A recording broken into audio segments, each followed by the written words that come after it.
How's it going, everybody?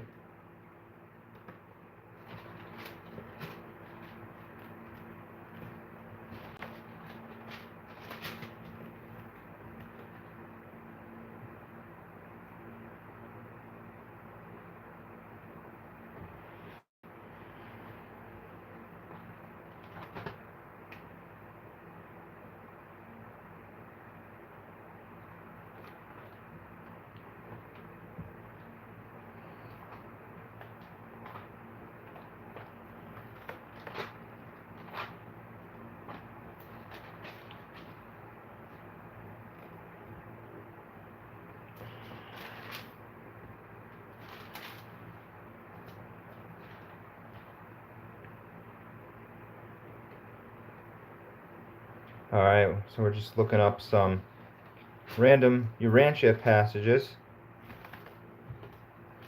finding some tidbits of wisdom in here. See what we got going on. Alright, personalities of the local universe. Very interesting.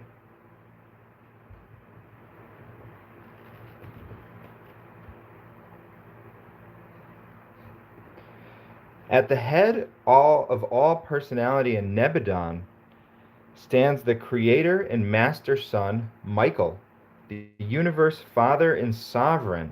Okay, so remember, local universes are roughly 10 million inhabited worlds, and there are 100,000 local universes to make up a super universe, and there are 7 super universes. So this is very interesting. Some of these personalities. Many of the unique orders generally grouped in this category are unrevealed, but as presented in these papers, the universe aids include the following 7 orders: bright and morning stars, brilliant evening stars, archangels. People always ask about archangels. They hear Archangel Michael. They say the archangels. Um, well, let's read. Let's read because it says it right here. It will literally spell this out for us. Archangels are the offspring of the Creator Son and the universe Mother Spirit. Okay, so the Creator Son, remember, Michael of Nebadon, the creator of our local universe, is actually a offspring of the direct Trinity and appeared on our planet as Jesus of Nazareth in one of his 7 bestowals. Archangels are the offspring of the Creator Son and the universe Mother Spirit. Oh, appreciate the love there. Somebody gave some love there. Appreciate that. We're learning about archangels right now if you are just joining us. Archangels are the offspring of the Creator Son and the universe Mother Spirit.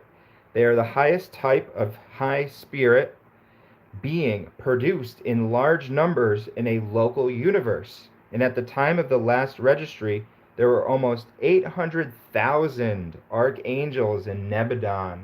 I think they say Nebadon now has roughly 3.5 million inhabited worlds, folks. The creator being Michael, the universe mother spirit is his spirit cohort, the female aspect of deity. Okay, so they team up and they create the archangels. So if you're ever wondering where archangels came from, it was right there. Archangels are one of the few groups of local universe personalities who are not normally under the jurisdiction of Gabriel. Gabriel, I believe, is the first offspring of the Creator Son and Universe Mother Spirit.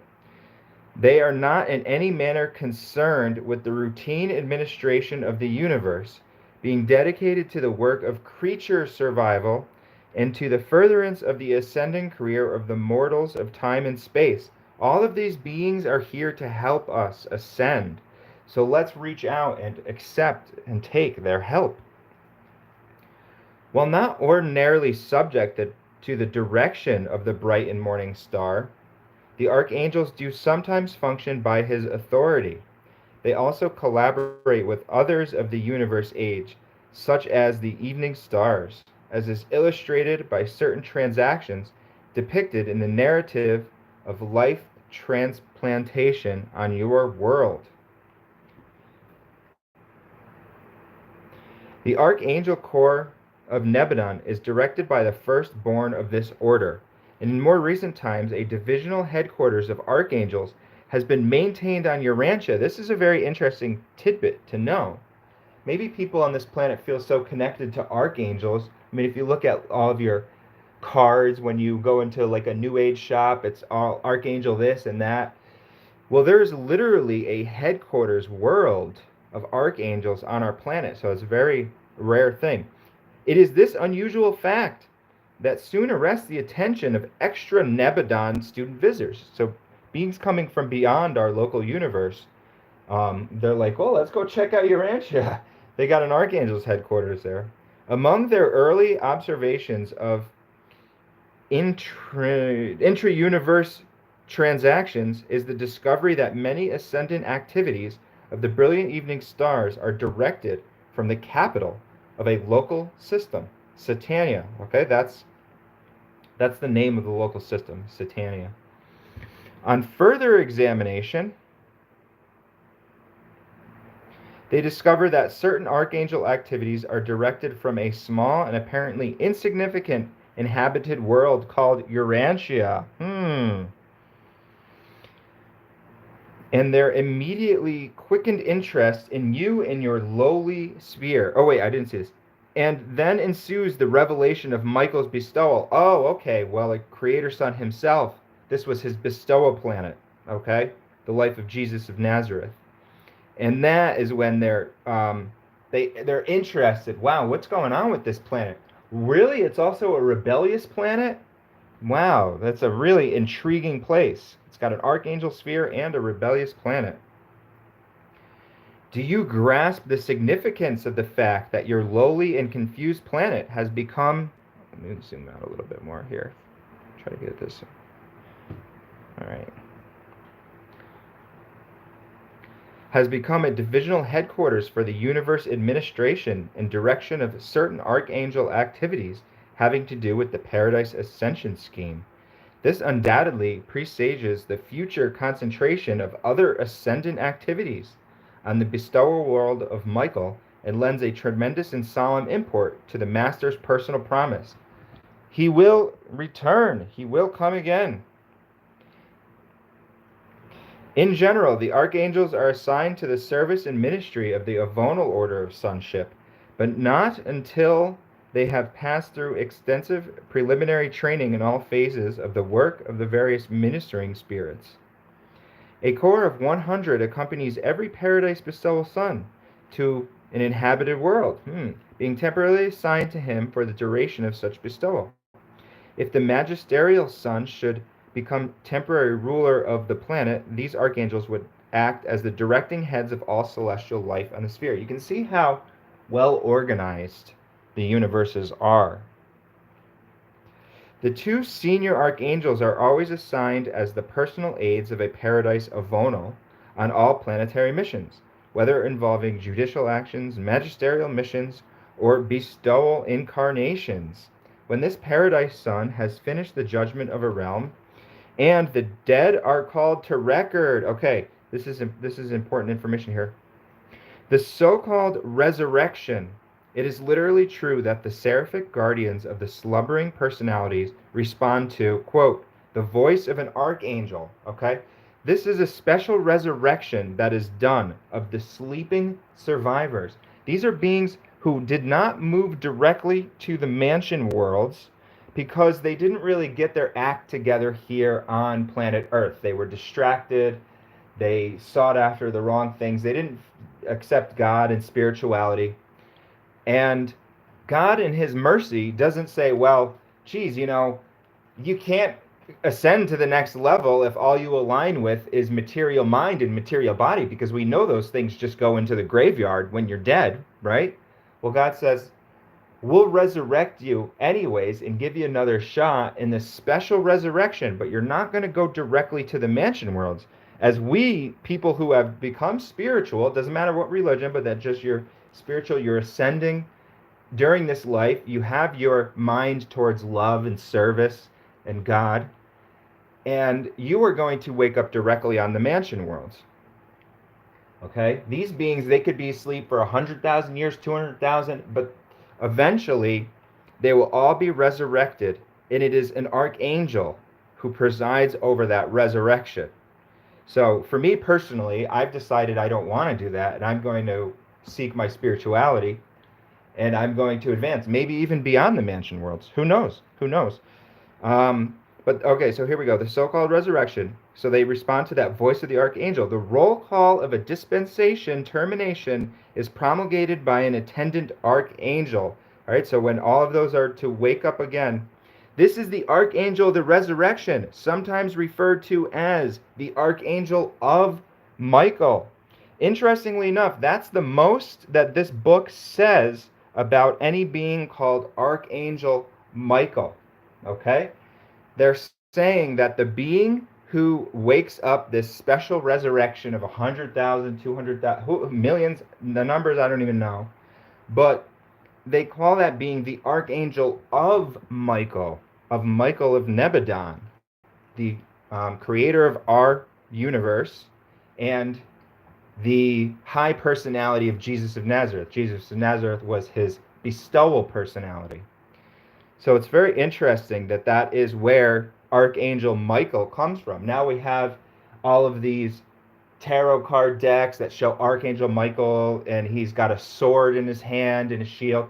Well, they don't do battle like that. That's a crude kind of illustration of how an archangel, it's more about, it's not a battle with swords and violence and that sort of thing. It's just an ideals, and there's not even really a battle. There's no battle to really be had because the universe is so well ordered that the wages of sin are death. It's just automatic. Eventually, when that mercy runs out, when you decide that you don't want it and you make that whole soul choice, then you just cease to exist. You decided that you want to cease to exist. So who would want to compel somebody to come along on an eternal adventure that doesn't want to be there? Sure, you could give them all the knowledge in the world. You can sit them down with an archangel. You can resurrect them and sit them down with an archangel themselves and say, you know, this is the way that the universe is ran. It's a spirituality is real. Service is the way forward. Love is the way forward. Do you want to accept this? Do you want to move on? And if the person still rejects it, you're giving them all the information that's possible. So it's not like here on planet Earth, we don't have all this information. People can reject this book, and and they often do, or they'll reject God and that sort of thing. But God wouldn't allow somebody to that to be their whole soul choice made out of ignorance. Okay, so that's the difference between what this book is teaching and what Christianity is teaching. In Christianity, you can make the choice out of ignorance because let's say you're in the middle of the jungle somewhere. That's why all these missionaries thought that they needed to bring the Bible to every single person in the entire planet because they thought that if they didn't, that person was going to go to hell. And so they're saying, oh, geez, don't make a choice out of ignorance because that could be your final choice. But this is saying, geez, that's a backwards planet that you're on. It doesn't matter if you're in the middle of jungle. You could be in the middle of society. Still, they have every bit of information available to them, yet they're still not choosing, like you've chosen, if you're here watching this, that you want to be spiritual, that you want to do the will of the Father, the divine, whatever you want to call it, and you're going to do that. It's going to take, maybe it'll take longer than this lifetime to eventually figure out how to do that or what that is, but that's fine. The pace belongs to you. Remember, it's just simply that faith that's going to grant you the eternity to keep on trying and trying and trying. All right. So it's not a choice made out of, you can't lose your soul based on ignorance because that's not, if there's any possibility that maybe there's some little fact or some little experience like being resurrected by an archangel that's going to make you change your mind, then God's going to be sure to resurrect you and give you that choice and say, hey, you want to sing a different tune now? You're face to face with the Archangel of Michael. You sure you don't think spirituality is the way to go? But some reject it. They say Lucifer rejected it. Okay. The worlds of the archangels. The seventh group of the encircling Salvington worlds with their associated satellites is assigned to the archangels. Sphere number 1 and all of its 6 tributary satellites are occupied by the personality record keepers. This enormous corps of recorders busy themselves with keeping straight the record of each mortal of time from the moment of birth up through the universe career until such an individual either leaves Solvington for the super universe regime or is blotted out of recorded existence by the mandate of the Ancients of Days. Okay, so there you go. Wow. That's heavy right there. Supervisors, that's how they put it in quotes, blotted out of recorded existence. Now, that in fact is mercy in and of itself to as opposed to Western man's scripture, which says that eternity of hell. Okay, if you decide this, here, well, let's read this again. The enormous corps of recorders busy themselves with keeping straight the record of each mortal of time from the moment of birth. The records are all there. So when you get up there and you say, hey, I did XYZ, and yeah, look at all this, they'll say, roll the video, we got the tape right here. So I want to have as clean of a video as I can during that. Okay, because those records are being recorded. But now here's the thing. Remember, this is the other thing. This is, again, something that is superior to man's religions and understandings. Karma is a system of perfect cause and relationship, right? In this, what the Urantia book teaches, mercy is that your credits far outweigh your debits. So write that on your heart and embed that in your mind. And not only that, the divine is interested in what you can do, not what you can't do. So if you're battling with an addiction or something, or you're trying your best and that sort of thing, remember that mercy, you're going to have another shot, okay? But in Western man scripture, it's eternity of hell. I'd rather be blotted out of recorded existence rather than go, into some basement for punishment for the rest of eternity, which is very silly if you have an all-loving God. Isn't it more loving to just say, hey, they didn't want to align with spirit, they can't exist anymore, rather than saying, no, let's perpetuate their existence in the twisted basement with Lucifer, and we can poke them in the ass with a pitchfork for the rest of eternity. See, that's that cartoonish fear type of, well, now it's cartoonish, but for thousands of years, that gripped humanity as this fear. We should fear God, or else he's going to put me in the basement for eternity, right? But this is just saying, you're resurrected for the mercy, and if you choose not to be, eventually, okay? So an individual either leaves Solvington for the super universe regime or is blotted out of recorded existence. It's as if you never existed if you decide not to align with spirit by the mandate of the Ancients of Days. And that makes, even from a scientific perspective, we know that this mind and this body won't continue on after this life. It gets buried into the graveyard. That electrical function ceases to exist inside of your mind and brain. So even from that perspective, well, geez, how are we going to live on? Well, it's mercy, it's spirit. That is how we're going to live on. It is on these worlds that personality, records, and identification, sureties, are classified, filed, and preserved during that time which intervenes between mortal death and the hour of repersonalization, the resurrection from death. So you, right now, in this very moment, throw away every single bit of anxiety that you have, every tension, every fear about money or relationships or anything like that. You are going to be resurrected, especially if you're here you're a person who's dwelling your mind on spirituality. You might not even have to wait for one of these special roll calls of a dispensation.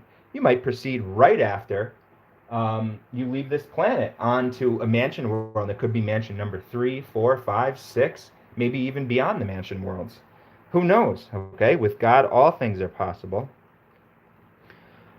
All right, let's go to a different passage here. Let's just randomly flip through something.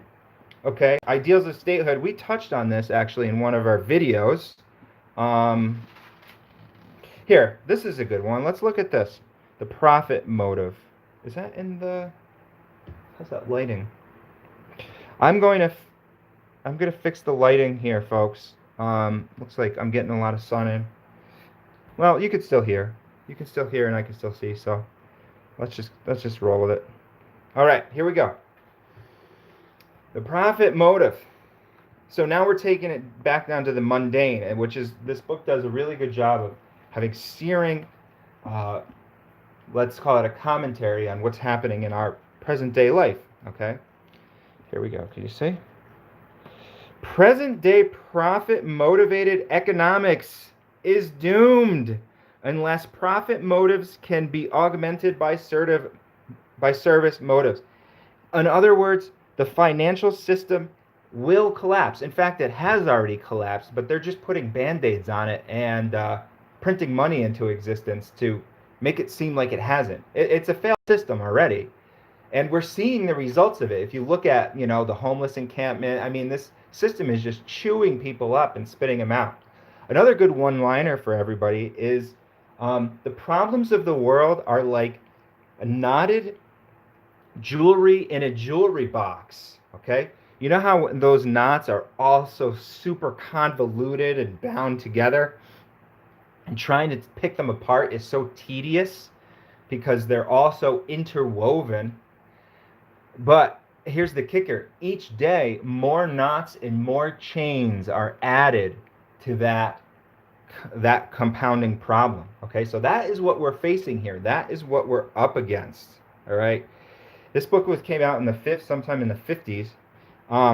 It's saying it's just doomed, all right, unless it could be augmented by, here's the key, service. And that's something that we all know here as Urantia book readers. All right, let's zoom out a little bit. I don't know if you guys can see this here. Okay. Ruthless competition based on narrow-minded self-interest is ultimately destructive of even those things which it seeks to maintain. See, this is why brilliant geniuses beyond human genius wrote this book. Exclusive and self-serving profit motivation is incompatible with Christian ideals. But you see, they're still going for it. They call themselves Christian, but they're still like, look at that pastor. I forget every single one of them. I mean, I can't think of specific names, but there's so many of them that are getting the jet, and then they're buying all the watches and bragging about the jewelry and everything like that. When Christ himself said, it is harder for a camel to go through the eye of a needle, or for a rich man to go into heaven, than it is for a camel to go through the eye of a needle. So that's your Christian ideal, but they're going against it. Much more incompatible with the teachings of Jesus. So, boom, searing line right there.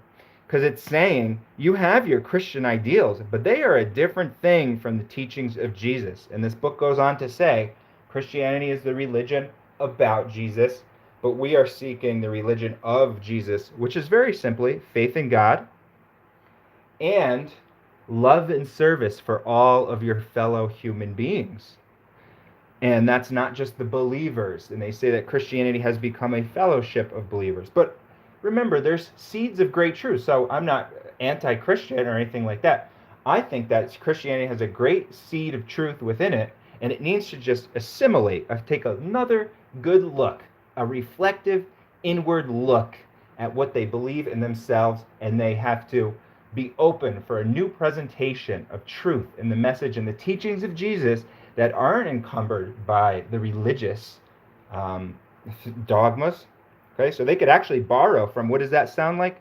That sounds like the Eastern, how they go seek within and clear your mind.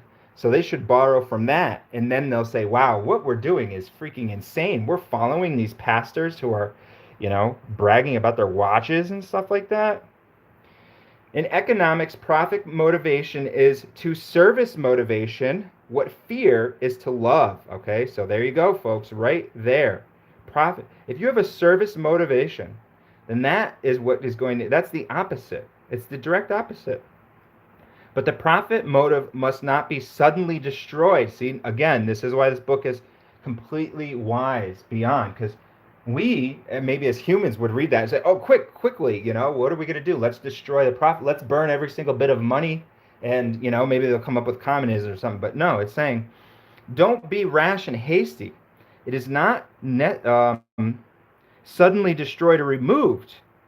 It keeps many otherwise slothful mortals hard at work. Okay, so they're saying these that might seem like a harsh type of read, but I mean, it's just a fact. When this book, it's not going to gloss over any truths or any facts. Okay, that is just a vocabulary word used to describe somebody who would not otherwise motivate themselves at all. And we're seeing, even with the profit motive, we're seeing many of them um, are just completely antisocial, or and they have to form camps and get addicted and that sort of thing. Completely sad, and my heart goes out to every single one of those people. And we should love and serve them, and we should figure out how to make. But remember that problems with that jewelry box are all intertwined, so you have to start picking at all different factions. Redistributing wealth is a good thing. This, in fact, it's it's kind of saying that. It's saying that that's a service motive. You see, this is not a mean teaching whatsoever to say that we need to keep a little bit of earning potential going for slothful motive. It wants to serve these beings, right? It is not necessary, however, that this social energy arouser be forever selfish in its objectives. Okay? But that's where you wake up people's hearts and inspire their hearts, so that when they do a service or when they do their job, they're realizing, I'm doing it for service. The profit motive of economic activities is altogether base and wholly unworthy of an advanced order of society. Okay, so right there, it's base. Okay, that means like negative. Okay. So we're clearly not an advanced order of society by any means. Any being that wants to say, oh, we are so great, we're so wonderful, look at these skyscrapers we built, look at all these innovations we've made. No. Okay. It's wholly unworthy of an advanced order. And that's completely what we have. 100%. That is our world. That is the God of our world, profit motive. It's making everybody going absolutely crazy over money. Now, an interesting way to view this, a good way to draw a similarity. Think about how crazy people are over money. And now here's another thing I'll say. When pointing out the flaws of the world, we need to point no further than our own noses. Stay humble. It's something that it's still like just a reality. But this profit motive, the way that everybody is, so I'm not talking down to anybody is what I'm trying to say, okay? But this profit motive here, the way that people are so crazy about this profit motive, the angels in heaven and all of these celestial beings, they are that motivated by uplifting us. So that's a really peaceful type of comparison to draw, because we can understand a world held captive by this profit motive, because we see it every day. We open up the newspaper, we see it, right? Imagine if all of those beings, everybody in that world, and their motive was to uplift the ones that were directly below them in this unbroken chain of teacher and student, from man all the way up to God, and everybody was astir with that much vigor about doing that. Wow. Well, that's the universe that we live in. We might not be able to see them with our eyes, but we can feel them. Okay? Nevertheless, it is an indispensable factor throughout the earlier phases of civilization. We should be beyond that. Profit motivation must not be taken away from men until they have firmly possessed themselves of superior types of non-profit motives for economic striving and social serving. The transcendent urges of superlative wisdom, boom, intriguing brotherhood, and excellency of spiritual attainment. Wow. Okay, if we had nonprofit organizations like that, it'd be world-changing, folks. Superlative wisdom, intriguing brotherhood, and excellency of spiritual attainment. Amazing. All right, let's see what we got here.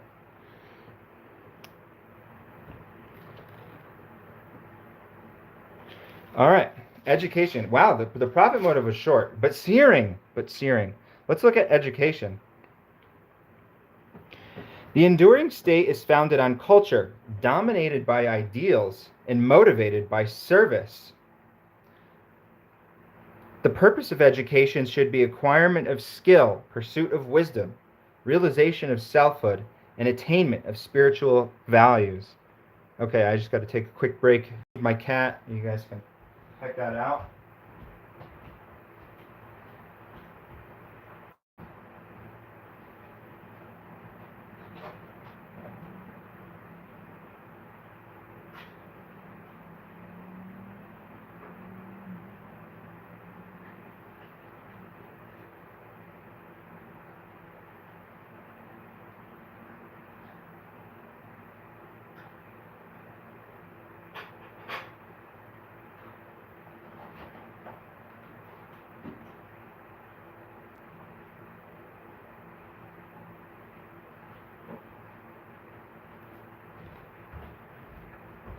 Okay, I apologize if I'm not seeing any comments here. I do not know how to see them.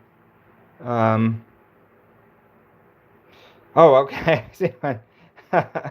Wait, is this Bill Posniakis writes, you own upon the mansion worlds. I appreciate that. Jeez, that sounds good for somebody who may have possibly created the mansion worlds. Okay. Let's see. Eileen. Sorry if I'm pronouncing your name wrong. How often? How often for what? Do we lose our personality? Oh, the question? Oh, okay. This is a good question. How often do we lose our personality when we die? I know we come back, but is our personality gone? Oh, that's an extremely good question.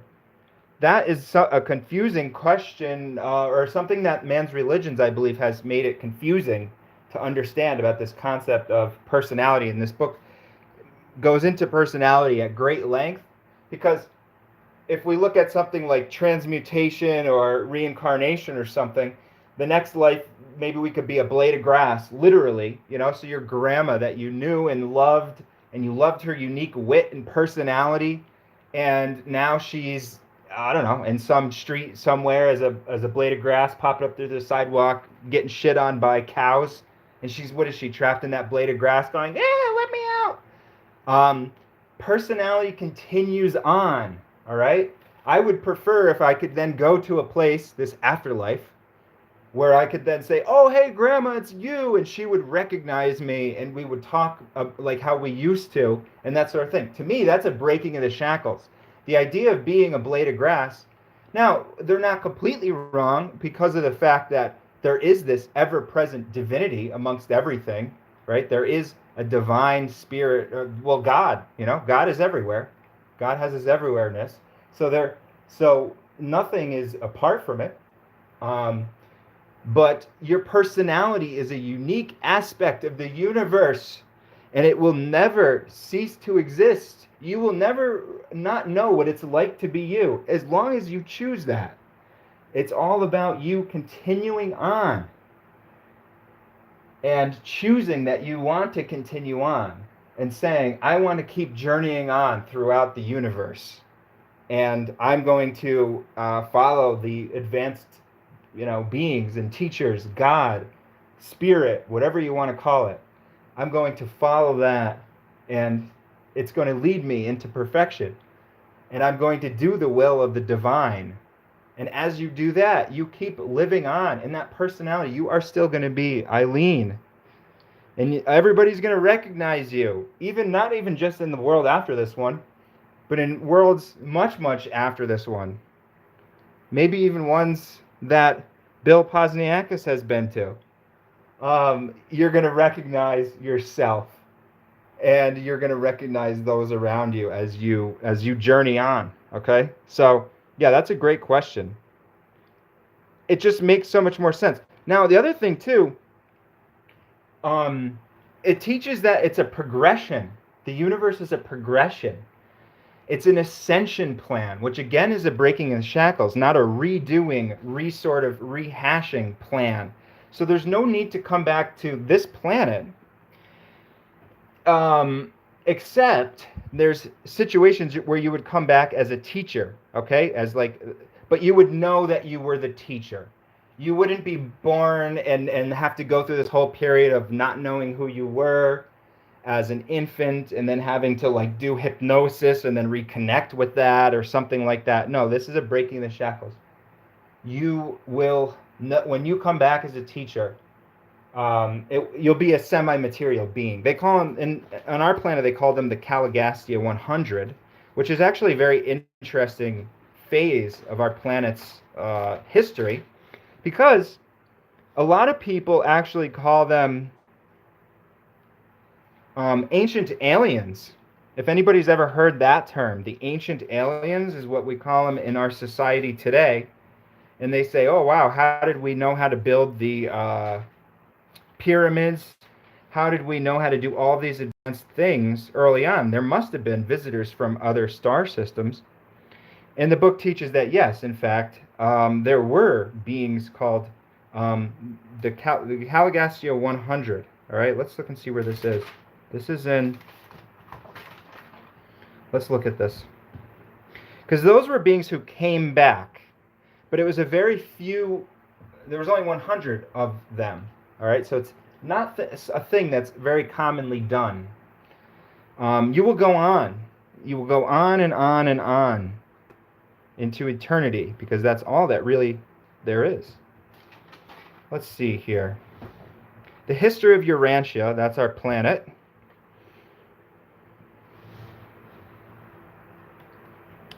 Let's see. Okay, the planetary prince on Urantia. 741. And this is where this group, and then there was okay, right here, Adam and Eve were not the first humans, as Christianity teaches, but they were actually imported beings, which our society might refer to as something like an ancient alien. They're not aliens, though. They're spiritual beings, semi-material, as in they can be seen by the beings on the realms, okay? Very early times on this planet. And they are supposed to have offspring. And their offspring are quite advanced. And the same thing with these Caligastia. But the plans got all mixed up here on this planet on purpose because of this thing called the Lucifer Rebellion. And both of these, the planetary prince and Adam and Eve, went into rebellion.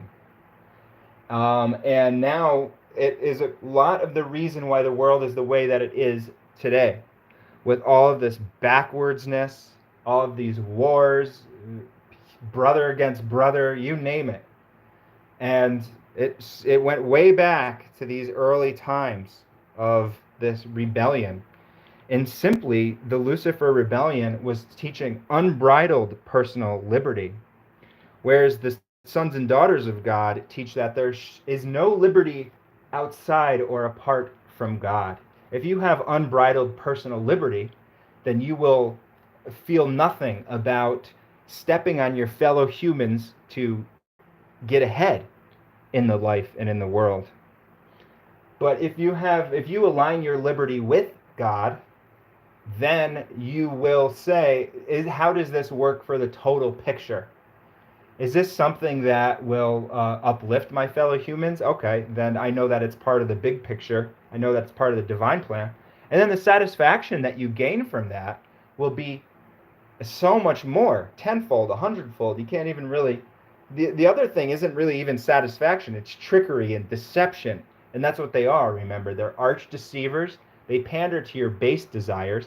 Because these beings were on the planets... We're talking about early days of evolution. They know what the makeup is of a human mind.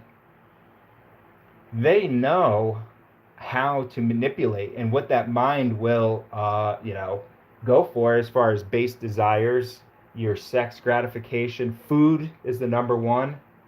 All those intoxicants and that sort of thing. And so, or just the selfish ego type of thing that they pander to. And then now all of a sudden, you're not having a liberty aligned with God. You're having an unbridled personal liberty. So that is what they taught. Now, so that is okay. So that was the planetary prince on page 741, and we're learning about the beings who actually did come back to answer Eileen's question. All right. So the planetary prince, the prince's staff. Here we go. These beings actually decided to come back, but let's learn about them.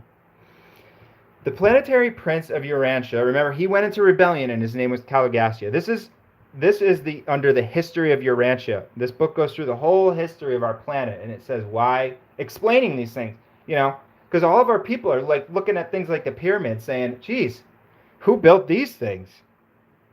Were they students of one Bill Posniakis? And then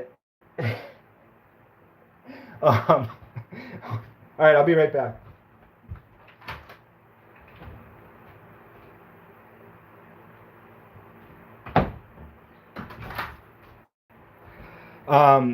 So, but this book says, well, they were actually very, very wise beings who had offspring and left their offspring on this planet.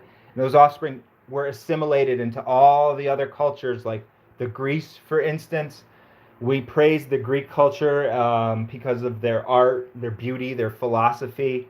We find that to be much more beyond the primitive understanding of what should be going on then. Well, they said no. They literally had members that had arrived, offspring, these advanced beings that went into their society to teach them various things. But they couldn't get it all correct because of all the confusion that happened. The planetary prince of Urantia was not sent out on his mission alone, but was accompanied by the usual corps of assistants and administrative helpers. At the head of this group was Dalagastia, the associate assistant of the planetary prince. Dalagastia was also a secondary Lenanendek son, being number 319,407 of that order.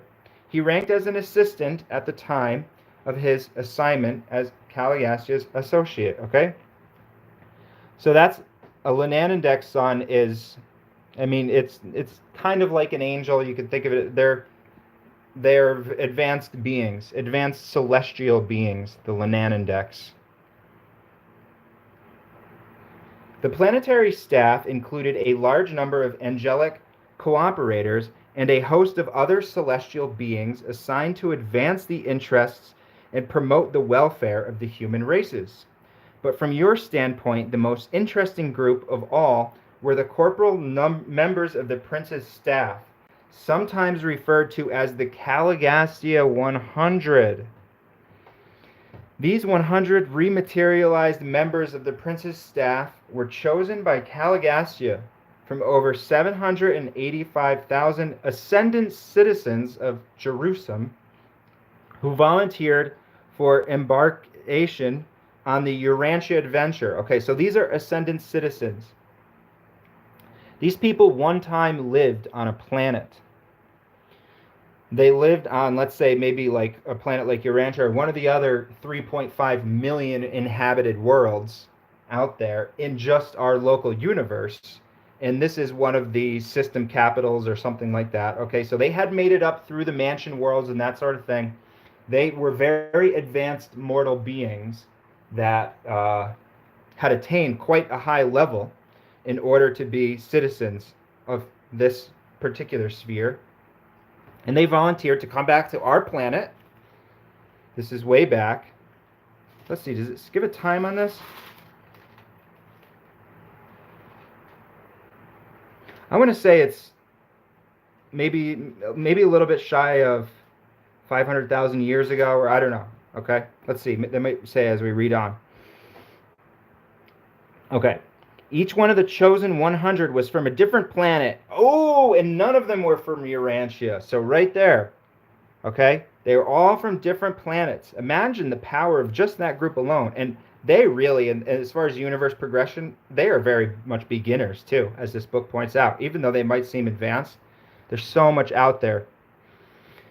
The Jerusalemite volunteers were brought by seraphic transport. Okay, that's angels whose specific ability is that they can transport beings across the universe, direct from the system capital to Urantia. And upon arrival, they were held in seraphim until they could be provided with personality forms of the dual nature of special planetary service. Literal bodies consisting of flesh and blood, but also attuned to the life circuits of the system. All right, so they're staying in this seraphim state with these angelic beings, all right, and then they're given these new bodies.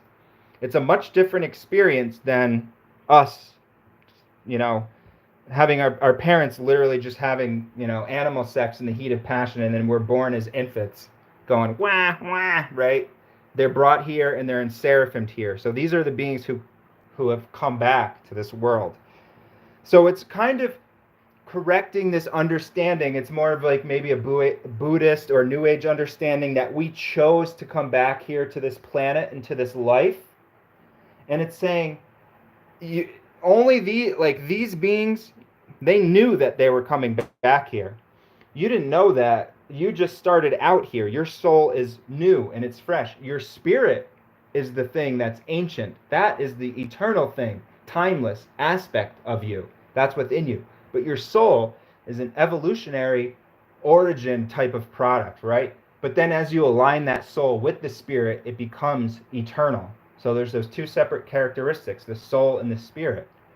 In the New Age, it's the soul that's returning. It's saying, me and God had this consultation up there, and I said, geez, God, where can I go or what can I do in order to be of the best service? And he said, go to Urantia and, be a clerk at CVS, right? Well, and I'm not, downing that activity or anything like that, but it's, I'm just trying to say that when beings come here, it's of a much different mission. They're coming, they know that they're coming as a teacher being, a semi-material being. I will read and learn more about them. Because, as I said in my other video, I don't have any knowledge or experience of anything before I started my memory kicked in at the age of 5 or 4. So why would I want to try to do mental gymnastics to try to reach back and think that, oh, I was already, President Taft before that. So I gained that whole experience of being President Taft. And then I just decided, I don't need to remember that.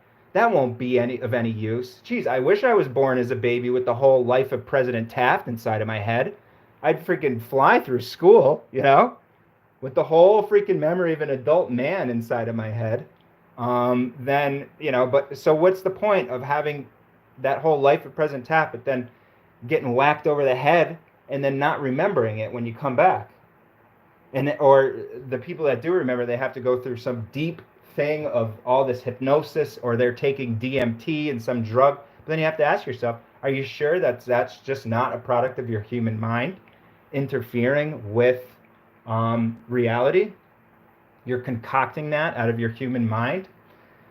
But people will say, well, I knew facts about President Taft's life that I had never learned before. 3 facts that I knew. I knew his birthday, and I didn't ever learn that. So that must mean that I'm President Taft, right? Well, no. It's actually that this information is in a collective consciousness, and you can tap into it. Think of it as a mind belt that surrounds the planet with all of these gems of meditation, all these. Remember, there's celestial record keepers that are keeping track of all of this. So your mind belt would tap into that maybe in a moment of hypnosis or something like that, and you'd gain a fact about President Taft's life. So nobody reincarnated. I love that. Break all those shackles, okay? The only one, these 100 did, but it's not, it's more incarnating type of thing, because they were never on Urantia in the first place. All right. Everybody's new here, folks. And, but you might have, the only discrepancy is your spirit. There's different, which they call in the Urantia book, they call them the thought adjusters. That is the discrepancy. Some of them they consider to be version adjusters. Other ones are more advanced. They have already worked with a human who maybe had rejected the plan and they were no longer of service. They did not need to serve that human being who had rejected the plan because they no longer need a spirit anymore if they rejected it, and they will cease to exist. But that spirit doesn't cease to exist. It will inhabit another being. So that is, but your personality is new. There's no continuation of the personality. Your personality is a forever thing, as we were answering earlier. Okay, let's learn more about the Caligastia 100. All right. Sometimes before the arrival of these 100 Jerusalem citizens, the two supervising life carriers resident on Urantia, having previously perfected their plans, petitioned Jerusalem and Urantia for permission, those are worlds, to transplant the life plasm of 100 selected survivors of Andon Infanta stock into the material bodies to be projected for the corporeal members of the prince's staff. So Andon Infanta, that they were beings who lived on this planet. They were in fact the first which would be considered human beings in the evolutionary terms. Okay, they were the first ones. Their parents were like this lemur type of being, but they were the first genetic mutation that you could actually consider human. And their offspring is what they used as basically the pattern for the bodies, I guess. Accordingly, 50 males and 50 females of the Andon Infanta posterity, representing the survival of the best strains of that unique race, were chosen by the life carriers. With one or two exceptions, these Andonite contributors to the advancement of the race were strangers to one another. Andonite, that's the race that they fostered. They were assembled from widely separated places by coordinated thought adjuster direction and seraphic guidance at the threshold of the planetary headquarters of the prince. Here, the 100 human subjects were given into the hands of the highly skilled volunteer commission from Avalon, who directed the material extraction of a portion of the life plasm, these Andon descendants. These living material was then transferred to the material bodies constructed for use of the 100 Jerusalemite members of the prince's staff. Okay, so they just used some of their whatever life plasm to create bodies for these beings who were from Jerusalem. Meantime, these newly arrived citizens of the system capital were held in the sleep of seraphic transport.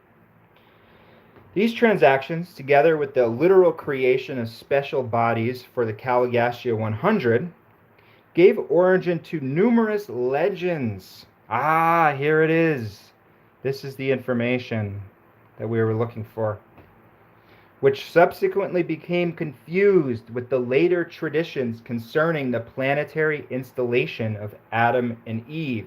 So there was this confusion. All right, wait, let's read on. The entire transaction of repersonalization from the time of the arrival of the seraphic transports bearing the 100 Jerusalem volunteers until they became conscious, threefold beings of the realm, consumed exactly 10 days. Okay, so that's a 10-day process. So this is where these traditions are getting confused. We're looking back and saying, oh, well, this is where we pulled Adam or Eve out of Adam's rib. It's really this process right here that they needed this life. They needed to make a vehicle for these staff of 100 beings to exist on this planet. But they weren't the first beings at all. They were descendants. The plasm was descendants from the first Andon Infanta. But the first, they're saying, was evolutionary in origin. They were descendants of like a lemur type, which is exactly what our science would confirm, in fact. So that's why, again, we're taking everything into consideration here. Science and unexplained. Okay. Learning. Let's read about this. Early days of the 100.